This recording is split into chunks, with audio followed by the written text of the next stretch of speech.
بسم اللہ الرحمن الرحیم۔ ہم آپ کو ایک عاشق فقیر کی داستان سنائیں گے کہ کیسے اس کے پختہ یقین نے اسے منزل تک پہنچایا، اس لیے ویڈیو کو آخر تک ضرور دیکھیے گا۔ بلخ کا شہر اپنی خوبصورتی کی وجہ سے بہت مشہور تھا۔ موسم گرما میں لوگ بلخ کا رخ کرتے تھے۔ یہ جشن بہارا کے دن تھے۔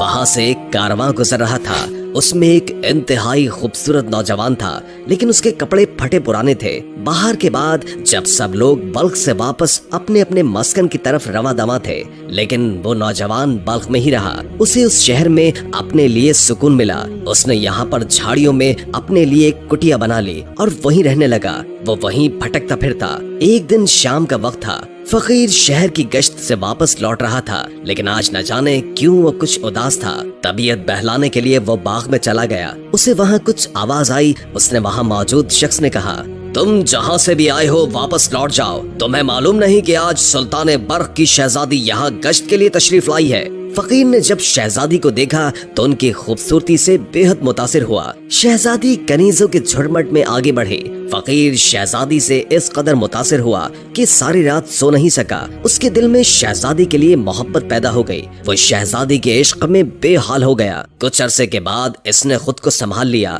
بلخ کا دربار لگا ہوا تھا۔ لوگ اپنے اپنے مسائل بیان کر رہے تھے۔ بادشاہ کو اس کے غلام نے آ کر خبر دی کہ ایک فقیر آپ سے ملنا چاہتا ہے۔ بادشاہ نے اسے اندر آنے کا حکم دیا۔ جب دربار ختم ہونے کو تھا تو بادشاہ نے اس فقیر سے پوچھا، تمہاری کیا فریاد ہے؟ فقیر نے کہا، میں ایک ایسی فریاد لے کر آیا ہوں جو اس بھری محفل میں بیان نہیں کی جا سکتی۔ تنہائی کا موقع دیں، میں آپ کو اس وقت اپنی خواہش بتاؤں گا۔ جب دربار ختم ہو گیا تو اسے بلایا گیا۔ وزیر نے پوچھا کہ تم بادشاہ کے سامنے کیا فریاد کرنے لگے ہو؟ فقیر نے کہا، میں شہزادی سے نکاح کی خواہش لے کر آیا ہوں۔ وزیر نے جب یہ سنا تو فقیر کو حقارت سے کہا، کیا تم نے خود کو دیکھا ہے؟ کس منہ سے سلطنت کی شہزادی کا ہاتھ مانگنے آئے ہو؟ بادشاہ نے وزیر کو خاموش کرواتے ہوئے کہا، اس میں اس کا کوئی قصور نہیں۔ ہمارے دین میں ہر کسی کو نکاح کی اجازت ہے، چاہے وہ امیر ہو یا پھر غریب۔ اس کا جواب حقارت کے ذریعے نہیں بلکہ مہذب طریقے سے دیا جائے گا۔ بادشاہ نے فقیر کو کہا، تمہیں تمہاری درخواست کا جواب ایک ہفتے کے بعد مل جائے گا۔ فقیر کے دل میں یہ سن کر امید کی کرن جاگی، لیکن ایک ہفتے کا عرصہ اسے بہت زیادہ لگنے لگا۔ بادشاہ نے اس دوران وزیر کو اپنی منشا سے آگاہ کر دیا اور کہا، فقیر کو فوراً انکار نہ کیا جائے بلکہ بہت تدبیر کے ساتھ انکار کرنا، یا تو اس کے آگے ایک ایسی شرط رکھ دی جائے جو وہ پوری نہ کر سکے۔ ایک ہفتے کے بعد جب فقیر بادشاہ کے دربار میں حاضر ہوا تو وزیر نے انتہائی ادب سے اس کا خیر مقدم کیا اور کہا، شہزادی کے لیے بہت سارے نامور لوگوں کے رشتے آئے، تمہارا نام بھی انہی لوگوں میں شامل کر لیا گیا ہے، لیکن اس سے پہلے تمہیں ایک شرط پوری کرنی ہوگی۔ یہ سن کر فقیر کے دل میں کرن کی لہر دوڑی اور اس نے کہا، کیا حکم ہے؟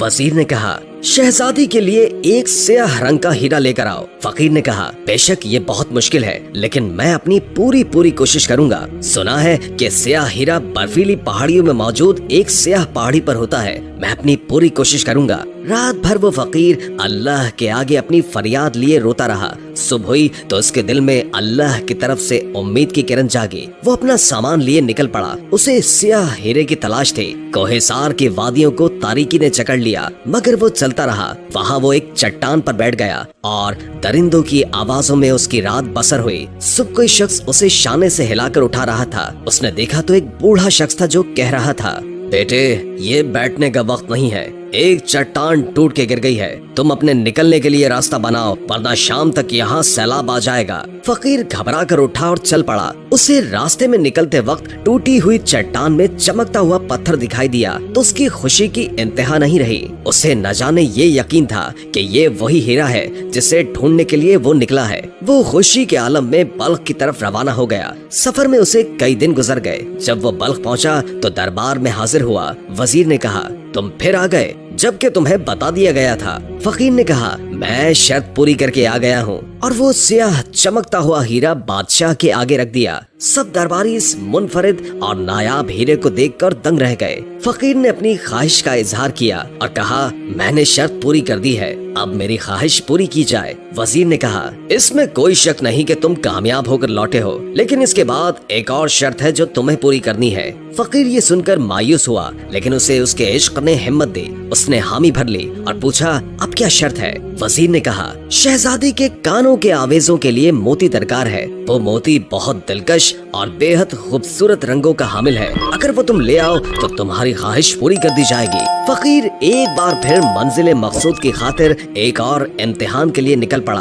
अब की बार वो एक समंदर पर पहुंचा। उसके इश्क के जुनून ने ये फैसला किया कि वो अपने इन हाथों से समंदर को खाली कर देगा और मोती ढूंढ निकालेगा। ये काम करते हुए उसे बहुत दिन गुजर गए, लेकिन बेसूद। वो वहाँ बैठा और सर उठाकर आसमान की तरफ मुंह किया और अल्लाह से दुआ करने लगा। इतनी देर में समंदर में एक मोतियों से भरी लहर गुजरी और उसके दामन में बहुत से मोती आ गिरे। वो अल्लाह का शुक्र अदा करते हुए सजदा रेज़ हो गया और अल्लाह का शुक्र अदा करने लगा।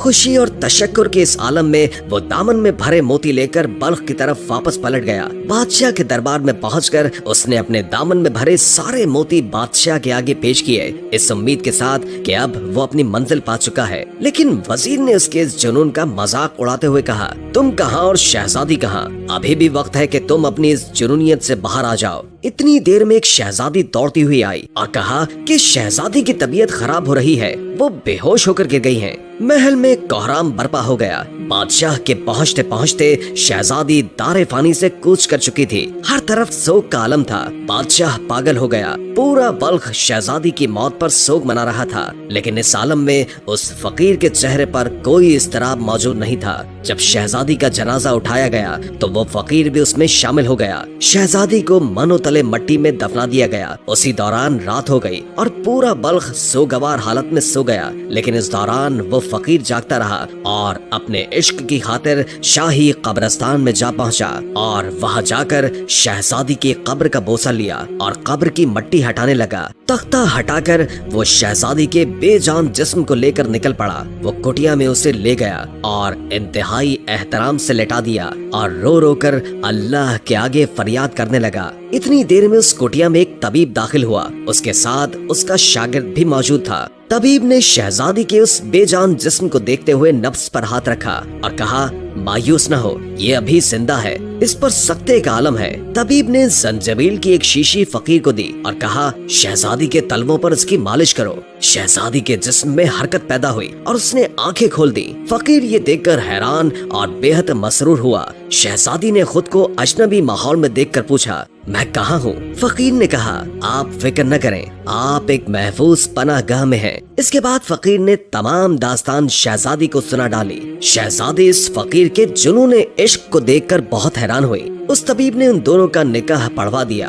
और अपने शागिर्द को गवाह बनाया। फकीर की खुशी का कोई आलम नहीं था। वह आज खुशी से झूम रहा था। वो तशक्कुर के आलम में सजदे में गिर गया और कहा, बेशक अल्लाह तेरे बस में सब कुछ है, तुझसे कभी नाउमीद नहीं होना चाहिए। आहिस्ता आहिस्ता फकीर की खुशहाली का दौर शुरू हो गया। शहजादी ने बाहम अपने साथी शौहर का साथ दिया और खुशी से उसके साथ रहने लगी। फकीर की कुटिया महल से ज्यादा दूर नहीं थी। महल की लाडली बेटी की मौत के बाद बादशाह पहले जैसा न रहा। वो दीन की तरफ रागिब हो गया और बहुत सी मसाजिद और मदरसे तामीर करवाए। बादशाह हफ्ते में एक बार बच्चों के साथ एक महफिल मुनक्किद करवाता। बादशाह के आने पर बच्चों ने उसे सलाम किया। बादशाह की नजर एक बच्चे पर पड़ी और नजर वहीं ठहर गई।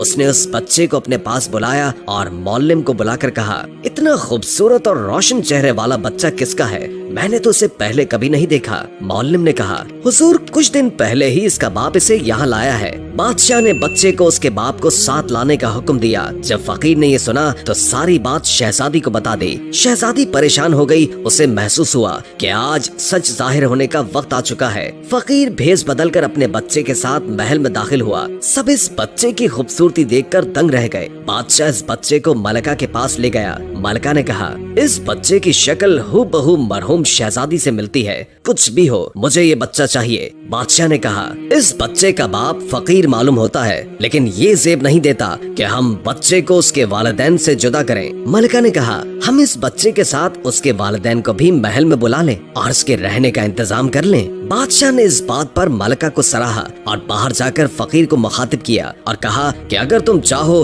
तो मलिका इस बच्चे को अपने साथ रखना चाहती है। फकीर ने कहा, इसकी माँ कभी इजाजत नहीं देगी। बादशाह ने कहा, अगर बच्चा अपने माँ बाप समेत महल में आ जाए तो सब बेहतर हो जाएगा। फकीर ने कहा, फिलहाल मैं कुछ नहीं कह सकता। बादशाह ने कहा, मलिका तुम्हारी बीवी से खुद बात कर लेगी। मलिका महल से निकली और फकीर की झोपड़ी की तरफ अपनी शाही सवारी में निकल गई। जब वो झोपड़ी के आगे रुकी तो फकीर को खबर दी गई कि मलिका तुम्हारी बीवी से मिलने आई है। फकीर बौखला गया और शहजादी को जाकर बताया। उसी दौरान मलिका झोपड़ी में दाखिल हो गई और देखकर सकते में रह गई और बोली, शहजादी, क्या ये तुम हो? क्या तुम मेरी बेटी हो? लेकिन मुर्दे कैसे जिंदा हो सकते हैं? शहजादी ने अपनी माँ को सारी दास्तान सुना डाली। आहिस्ता आहिस्ता पूरे बल्ख में ये खबर फैल गई और हर तरफ खुशी मनाई गई। बादशाह ये सुनकर खुशी से फूले नहीं समाया। उसने फकीर को गले लगा लिया और उसका महल में पुरतपाक इस्तकबाल किया गया। इस तरह सब हंसी खुशी रहने लगे। इस कहानी से हमें ये सबक मिलता है कि हमें अल्लाह की जात से कभी मायूस नहीं होना चाहिए। अगर अल्लाह की जात पर पुख्ता यकीन हो तो अल्लाह की रजा से नामुमकिन मुमकिन में तब्दील हो सकता है। उम्मीद है कि आज की वीडियो आपको अच्छी लगी होगी। अगर वीडियो अच्छी लगी हो तो लाइक करके हमारे चैनल को सब्सक्राइब कर दें और बेल आइकॉन को क्लिक कर दें ताकि हमारी नई आने वाली वीडियोस का आपको पता चलता रहे।